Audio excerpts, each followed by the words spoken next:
यह नया शासन 1854 तक चलता रहा, जिसके फलस्वरूप छत्तीसगढ़ के भाग्य का निर्णय नागपुर से होने लगा। यही बिम्बाजी नागपुर के राजा के सहायक के रूप में शासन के लिए नियुक्त किया गया। तथापि उनमें परिस्थितियों का लाभ उठाकर यहाँ स्वतंत्र शासक बन बैठा। जिस समय बिम्बाजी भोसले नागपुर से रतनपुर आया, उस समय प्रशासन कार्य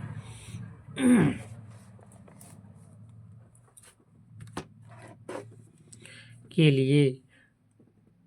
लिए वह अपने साथ कुछ अनुभवी व्यक्तियों को लाया था, जिसने कुछ महत्वपूर्ण व्यक्तियों के नाम इस प्रकार है। पहला, घोड़ो महादेव, राज्य का प्रमुख व्यवस्थापक।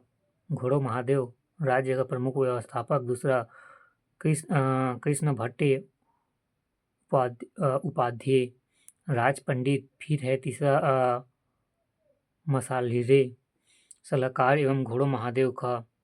फिर चौथा, रामचंद्र बख्शी की प्रमुख। फिर पांचवा, माघो रामचंद्र मजुमदार लेखा।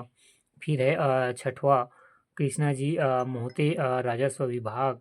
सातवां, मजूम खां शासन में। कादर खां सेना विभाग। नीलू पंडित सेना।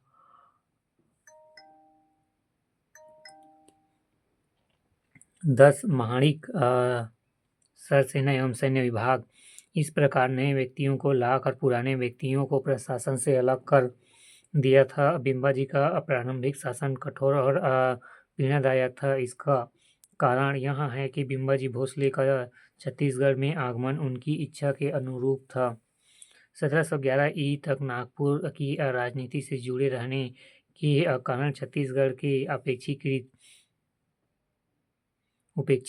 छत्तीसगढ़ की तत्कालीन परिस्थितियों में जमींदारों व अन्य गलत राजाओं का विद्रोह का प्रयास किया, लेकिन बिम्बाजी भोसले की स्वतंत्र सेना थी, जिसके बाद पर उसने जमींदारों पर अंकुश रखा। बिम्बाजी भोसले ने रतनपुर में नियमित न्याय की स्थापना की, कर जनता को न्याय संबंधित सुविधाएं प्रदान की। धर्म से संबंधित रुचि होने के कारण उनमें रतनपुर की राम टेकरी पर एक भव्य राम मंदिर का निर्माण करवाया। बिम्बाजी भोसले की स्वतंत्र प्रशासनिक नीति वह राज्य के संपूर्ण लगान स्वयं वसूल करता था तथा लगान का कोई भी भाग नागपुर में नहीं देता था। किसी भी मामले में वह स्वयं निर्णय लेता था, नागपुर से संबंध नहीं रखता था। इस दृष्टि से अन्य इतिहासकारों ने बिम्बाजी को छत्तीसगढ़ का सूबेदार माना है।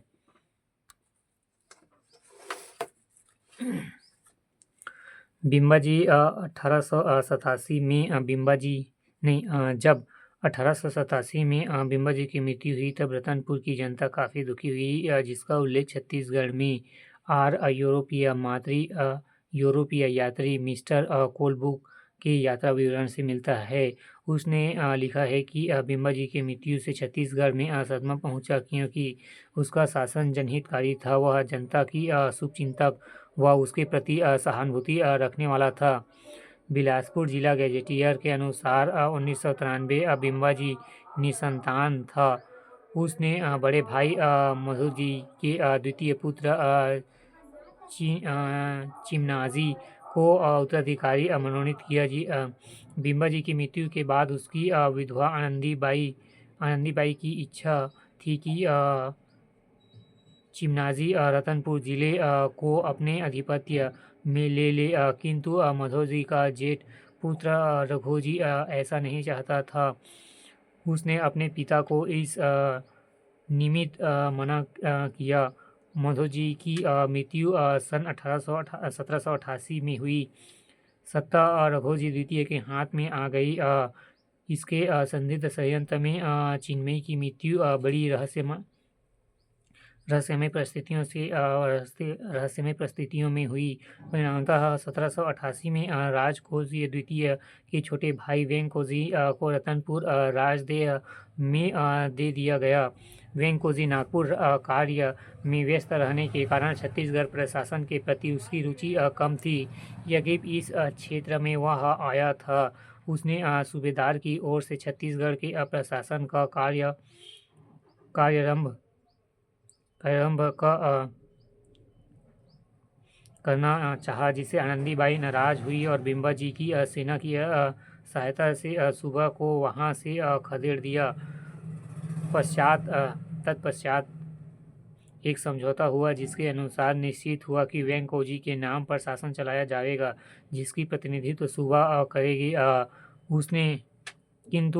उसने आनंदीबाई के सभी आदेशों का पालन करना पड़ेगा। सूबा को शासन के सभी महत्वपूर्ण कार्यों में आनंदीबाई से सलाह लेना पड़ती है। वस्तुतः अपनी मृत्यु तक आनंदीबाई शासन चलाती रही।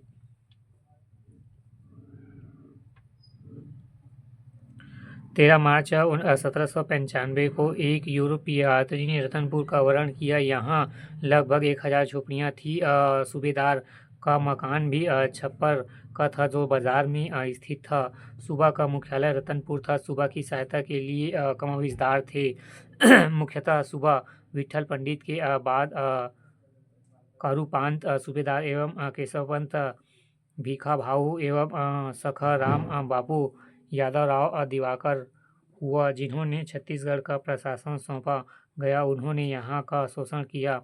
1810 में अप्पा साहब के समय राजस्व बढ़ चुकी थी। 1803 से 1821 के मध्य राजस्व 1,26,000 से बढ़कर 3,83,000 हो गया था। इससे किसानों को कठिनाइयाँ हुई।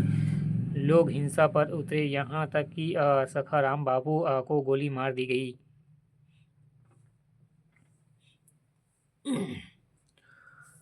1811 में बनारस में वेंकोजी की मृत्यु हुई एवं 22 मार्च 1816 को राजकोषी द्वितीय की मृत्यु हुई। उसका पुत्र परसोजी गद्दी पर बैठा।